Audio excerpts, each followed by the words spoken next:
So welcome back. This is sort of part two of introducing anthropology for the class. And so as we were kind of exploring in the first video, um, as I've said before, anthropology studies what a lot of other people study, right? Whether it be politics or primates or history or language or these kinds of things. Well, what is it then that makes anthropology different? Why isn't it just these other disciplines like economics or history or zoology or things like that? There are some things, as I say here, that a kind of anthropological lens that shapes the way that we look at things. It shapes the way that we approach things that make us kind of distinctive from some of the other academic disciplines. And that's what I want to kind of briefly hit on here.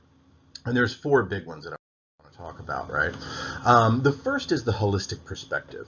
Holistic is a word that refers to something as the whole thing, right? As something in its entirety.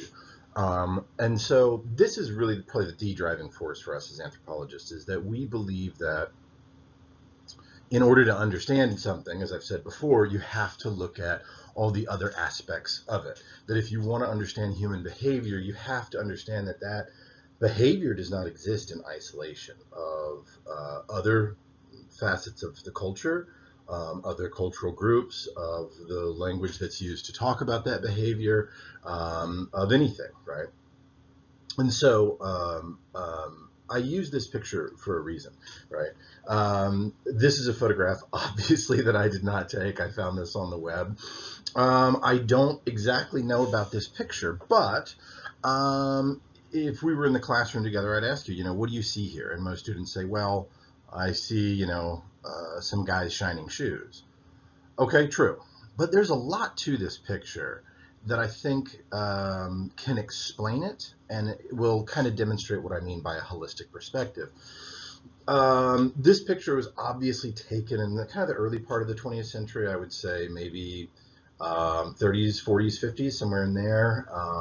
Obviously, this is not Tampa, right? There's a subway, so I'm going to guess New York, maybe Chicago, maybe Philadelphia, somewhere like that, right? Do you think it's a coincidence that the individuals that came to work that day were African American men? No. Given that time frame, it's not as if these guys had, like, their backup option wasn't, to go be a doctor, right? What university would let them in, right? Their backup option wasn't to be, a mechanical engineer, right? To understand this picture, you have to understand our history. From slavery to segregation to Jim Crow laws in the American South to the end of Reconstruction in 1876 and the campaign of terror that the U.S. government allowed and even encouraged and even participated in with groups like the Klan against African Americans, right? As I mentioned before, I believe in my last lecture, it was illegal for African Americans when they were enslaved to know how to read and write. Well, the consequence of that, I mean, this picture is taken, slavery is still in living memory when this picture is taken, right? Slavery ended in 1865, but realistically, I mean, these gentlemen, their grandparents are probably still alive and still remember being enslaved, right? So this is not something that's real removed, right? And this picture, whenever it was taken, is also now within living memory. So we're not really talking about a huge time frame here, okay? Less than people sort of think. But so when African Americans were enslaved, they're not allowed to read and write. So how well do you think their kids are going to be doing? Right? They can't teach their kids to read and write. Slavery ends, but it's not like magically schools opened up for black children. And even when they did, through lawsuits and things like that, we had established the whole quote unquote separate but equal nonsense, which you and I both know was just bullshit. That black schools weren't funded, they weren't given resources, they weren't given anything, right?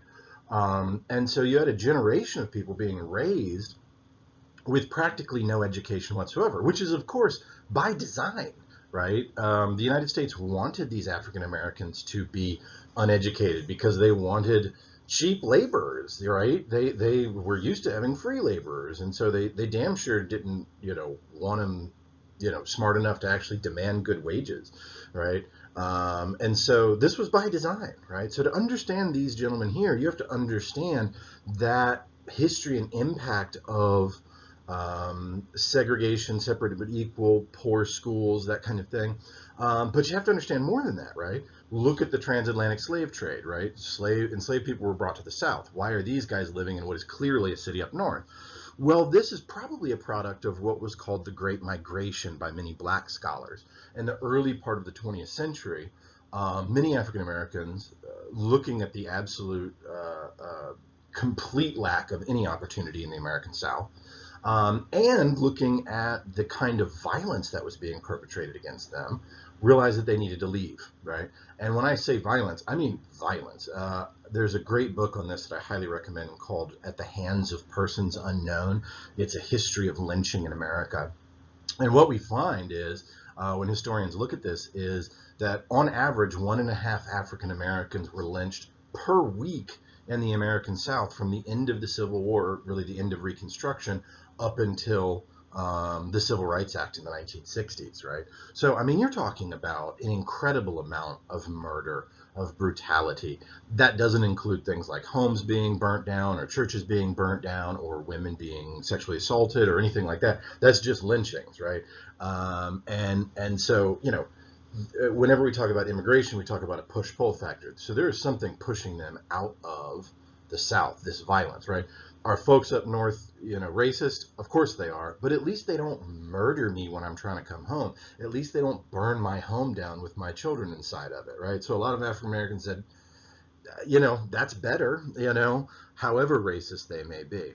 But especially during World War I and World War II, there was also a lot going on in terms of the need of workers up north to work in factories to help with the war effort, building tanks and bombs and planes and bullets and sewing uniforms and boots and, you know, all of that stuff.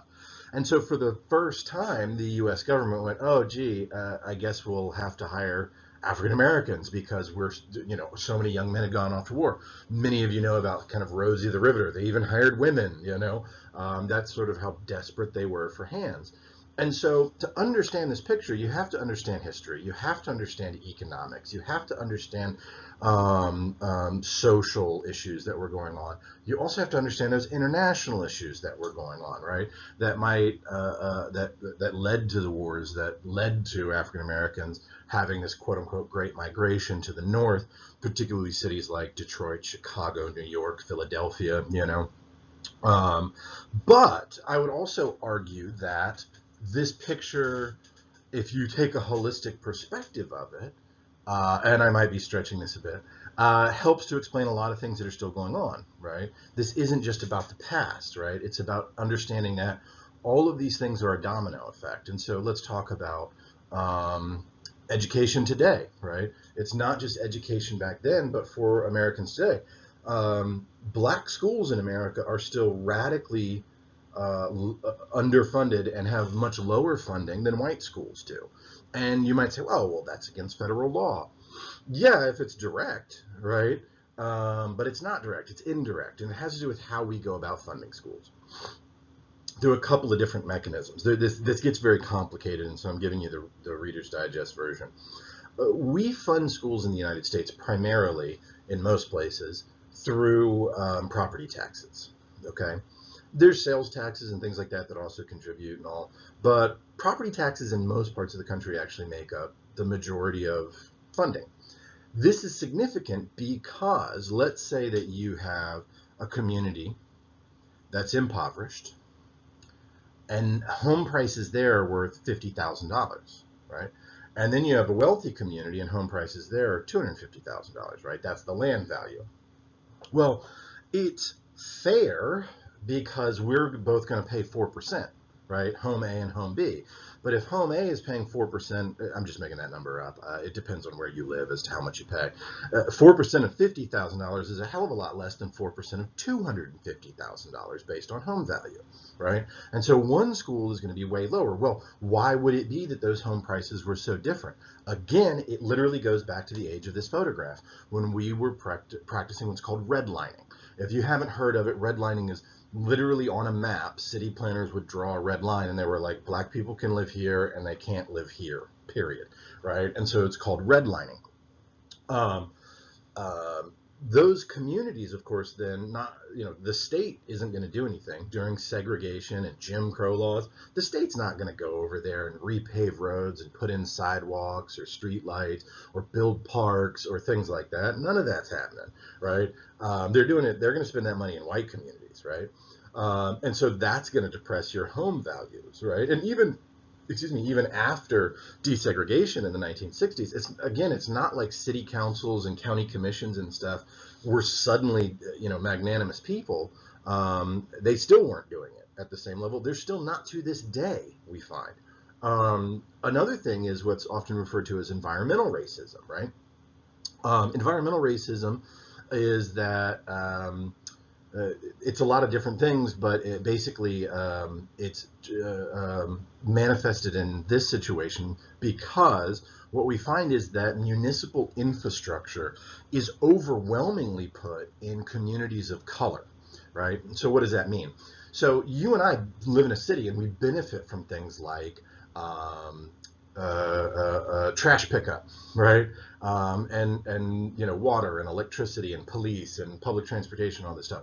But all of that comes with municipal buildings. That comes with infrastructure that's required, right? So we need waste transfer stations, and we need sewer plants, and we need power plants, and we need power relay stations, and we need gas relay stations, and we need bus terminals, and we need a bus depot where all of the city buses can park at night, and we need one where all the school buses can park at night, and all of that kind of stuff that we have to have, right, that you and I benefit from, right?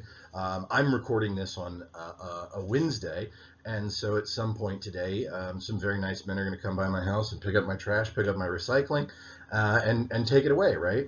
So I benefit from that. But where do we put that stuff? Well, historically speaking, we've always put it in communities of color, because during segregation, when these cities were growing and being built and stuff, it's not like African Americans had a political voice. Latinos did not have a political voice. They weren't allowed to, right? And so they can't go complain to the city commission, but white citizens can, right? To go, you're not putting that in my neighborhood. I don't want the jail next door to me. I don't want the police station next door to me. I don't want the rail depot next to me, or things like that, right? And so overwhelmingly, these are in communities of color. And things like that. We also tend to put like heavy industry, like if you've got a place that's going to, like, say, make paints, right? Like a paint plant. Where are you going to find that? You're going to find that in a community of color. Industrial zones and things like that will be put in there. All of that's going to push your property values down. And since it pushes your property values down, the amount of money that is going to be in that area for their district schools is going to be way, way lower, right? And so you're going to end up with black schools being not as good, right? And I'm not at all trying to insult these schools. They're on the losing end of this, and through no fault of their own, and they have to make that money work. So what are they going to do? They're going to hire teachers with less experience. They're going to hire teachers with fewer advanced degrees, like masters and PhDs, right? Because they're cheaper on both counts. They're going to put more kids in the classroom, which we find hurts educational achievement. They're going to cut programs like sports, music, art. And again, if any of your education majors, sport and music and art and stuff actually increases academic achievement because it keeps students intellectually engaged in the school process, right? So what was going on in this picture, it still has a bearing on us today. It still has a conversation about urban planning. It still is something about the what we call the social gap in education between African Americans and Latinos, who graduate high school at way lower rates than white students who have lower GPAs. They go to college way less. They finish college way less, right?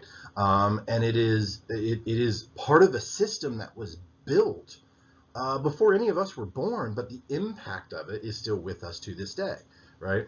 Having a holistic perspective also helps you understand biological things, right? So, for example, we find that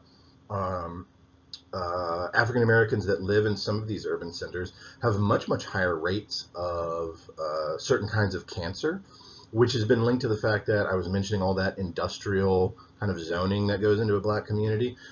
In many places, Atlanta is a really good example of this one. There's a great book called Broken Promises about this, that it turns out that African American children in this community had astronomically higher rates of cancer. And the reason why was because 100 years ago, there was plants in this area that were making like lead and arsenic and all of this horrible stuff, and it was still in the soil there, right? It was still leaching into the buildings. It was still in their air and stuff like that. So we see that. We also see it other kind of health issues, right? Because I was saying before that, right? Biology and culture are one and the same. They're not separated, right? That because these areas tend to be sort of louder, they tend to be near highways and interstates and stuff like that. It actually has a negative impact on your health. That African Americans sleep less on average than whites in urban cities. And that has really serious health implications, okay? So all of this is a holistic perspective. It's recognizing that that the social, the cultural, the economic, the political, the biological, the history, the future, that all of it is one thing. And you cannot understand, say, these men working as shoe shiners without appreciating everything that went into that. And that's why anthropology is so diverse, okay? All right, moving on. The other thing that we do that's a little bit different is that we are much more comparative than other social sciences, right? As a social scientist, who's, all social scientists study people. Too often, in my opinion, many social scientists look at one very narrow group of people and then extrapolate from there. Oh, well, this is what all humans do. This is what human nature is. You see this a lot, frankly, in psychology. You see this a lot in economics, right? That we assume everybody is basically like us. And part of the reason that we do this is because most studies are actually looking at you guys, right? College students, right?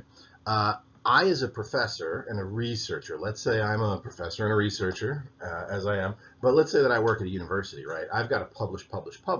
And so I need to do experiments, I need to do studies, I need to do this kind of stuff. Where am I going to find hundreds of people that want to take my test or my survey or do interviews with me and stuff like that? I can't do that with 2 people or 3 people. That's not statistically significant. I need a whole bunch of people, right? Well, what I can do is just tell my students, and I've actually done this before, hey, I'll give you extra credit if you take my quiz, you take my survey, you play this little game or whatever it is, right? I'll give you extra credit points. Everybody signs up for it, right? Done, easy, no problem. Actually, wait, there is a problem. One of the problems is that, particularly at the university level, where a lot of this is done, again, we in community college are teaching institutions, not research institutions. And so at research institutions, like USF, UF, UCF, FSU, they are a very narrow part of the population. Not only is it mostly American, but on top of that, it is mostly white, right? African Americans at some of the state universities make up as little as 5% of the student body population, maybe 6% of the student body, but are, that's like a third of what they represent of the state's total, right? Latinos, similarly, very low numbers. I taught at the University of Florida, and to be honest with you, every student I had was between the ages of 18 and 22, right? And 18 to 20, and nothing wrong with that. 1 or 2 might have been a 23, 24. But young people don't always look at things the same way that older people do, right? Also, they tend to be frankly rich.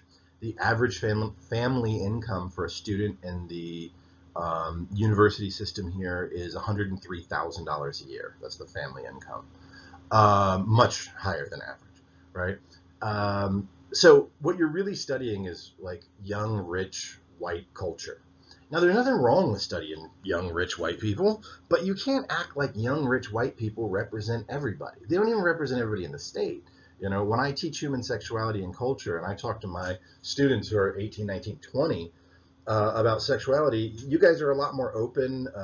You're, much more accepting of LGBT. You're much more accepting of like changes culturally in like sort of sexual values, like promiscuity and things like that, or polyamorous feelings, stuff like that. But go up to the villages and interview the average 70-year-old there. They don't feel the same way, right? And so it's a big difference. It's a really big difference. And so, and that's just in the state. This is definitely very different than the Quechua Indians that I work with in the Amazon, or the Swazis that I worked with in southern Africa, right? So we are very, very suspicious, I guess would be one way to put it, of this. And so this is why we have a comparative approach. I'm going to look at different populations to understand what they do and why they do it, and I'm going to compare different groups along different criteria. I don't just want to talk to one small group of people. Even when I'm working with a group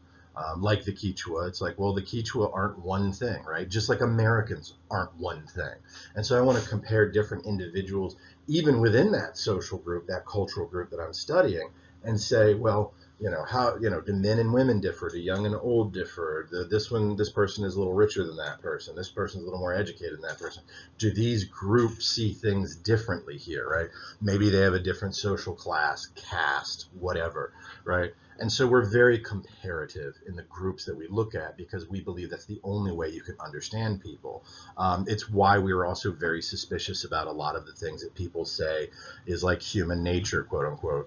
A lot of times those things are not human nature. They're American nature.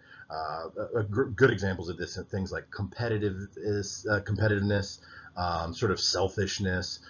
There's a lot of social scientists that have written books of late talking about these things, as I said, particularly in psychology and economics, that I read it and I go, it's not true. I've lived with people that don't feel that way. They don't do that thing, right?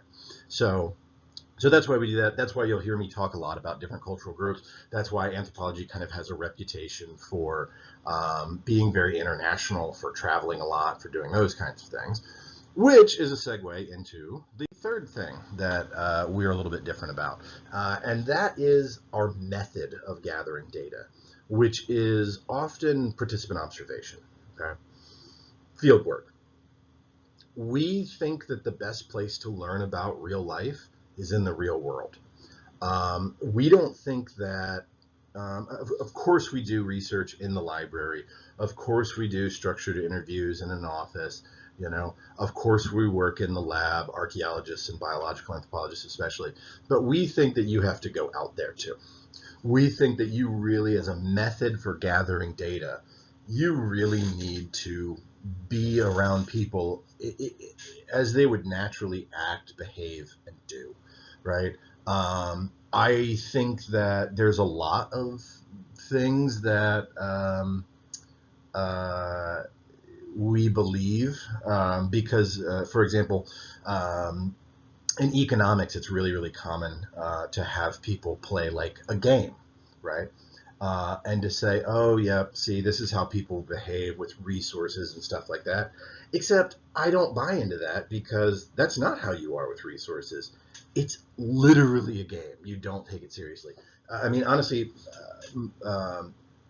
economists use a versions of like Monopoly and things like that, right? Or have in the past, to generate a lot of these theories. Think about you playing, say, Monopoly with your family.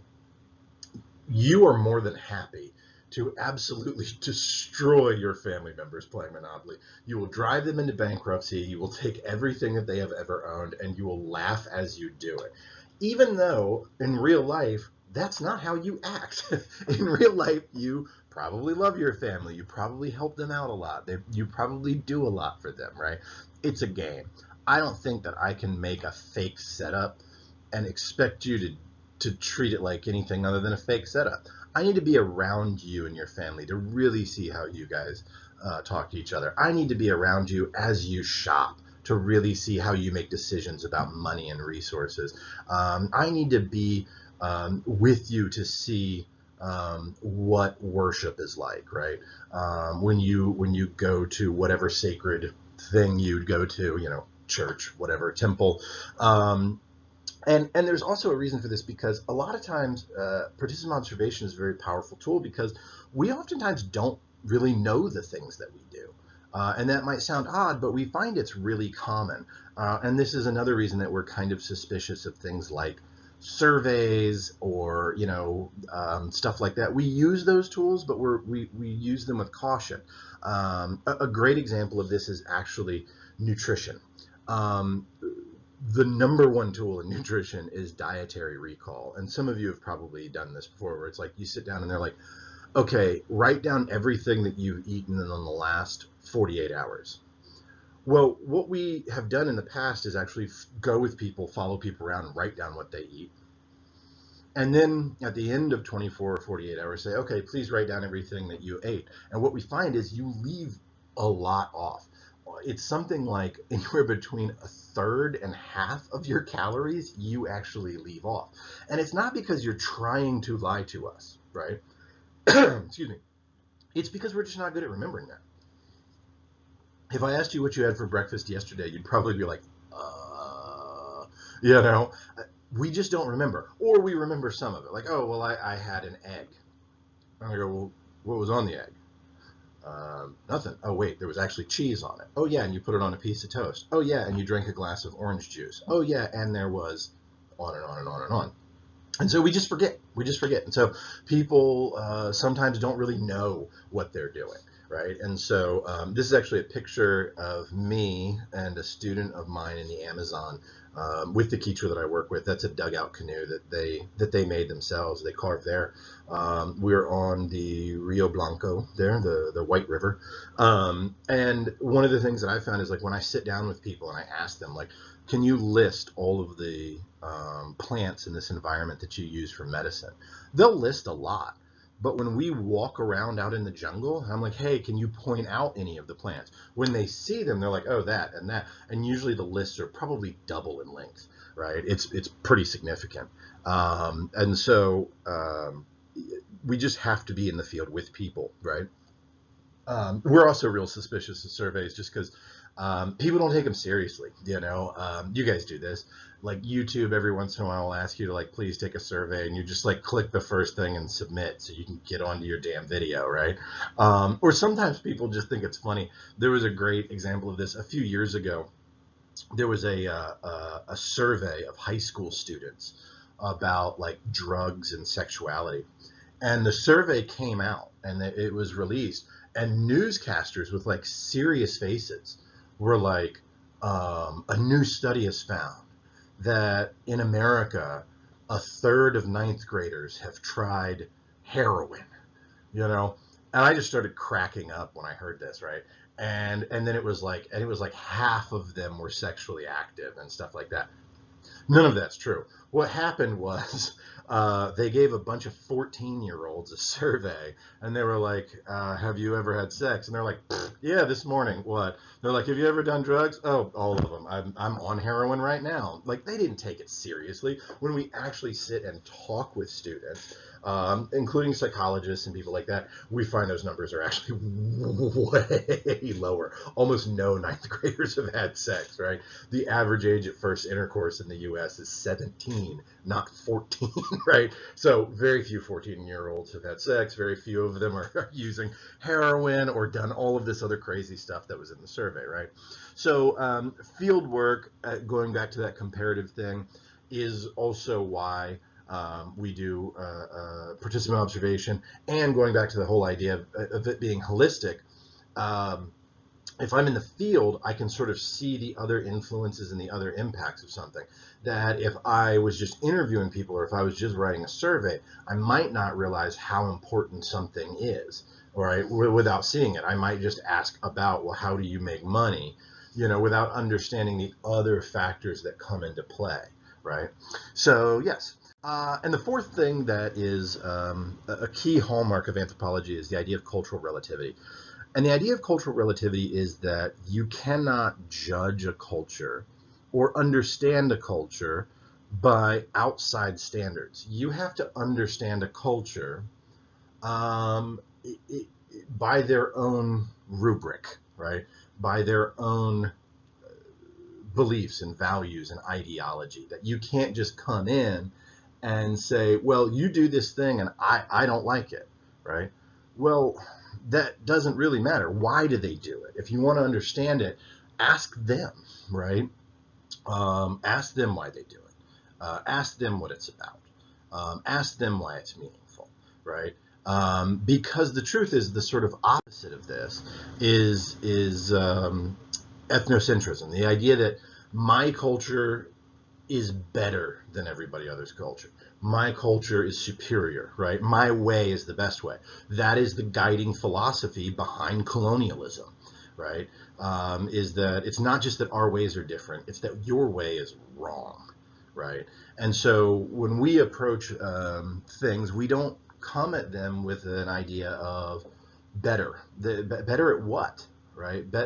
What the hell is better, right? Um, our culture has ways of doing things that I like because it's my culture and I was raised this way.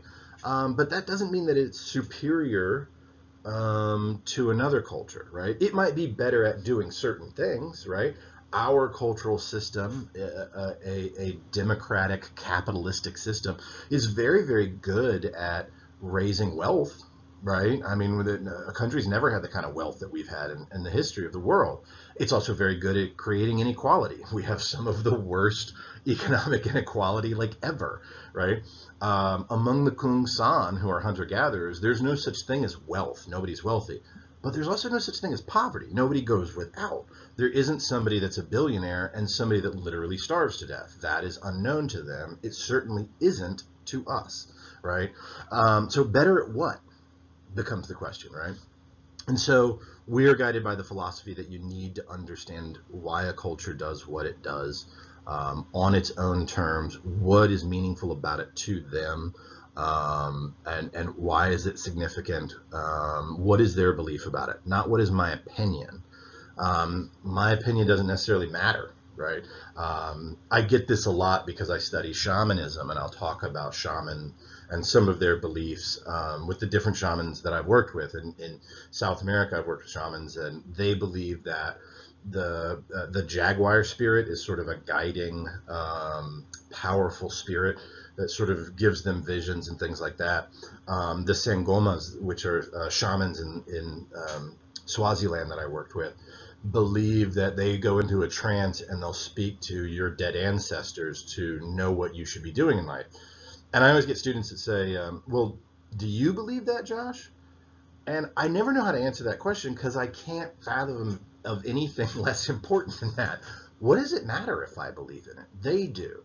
And the question then is, how does that make them a different human being than me and you or someone else, right? How does that shape them? How does that shape their relationship to their community, to their family, to their environment, to non-human animals, to whatever it is? How does that make them into something interesting and unique? How does that holistically play into all the other aspects of their culture, right? That's an interesting question. What Josh thinks, that's not an interesting question. Does Josh believe? Does Josh agree? Those aren't interesting questions, and they don't really lead us anywhere, right? Or at least they certainly haven't in the past, okay? So these are the four distinguishing characteristics of anthropology, as I say, this holistic, this perspective, this approach, this method, and this position that we take, right? And so now you've seen the four subfields of anthropology and the four distinguishing characteristics of anthropology.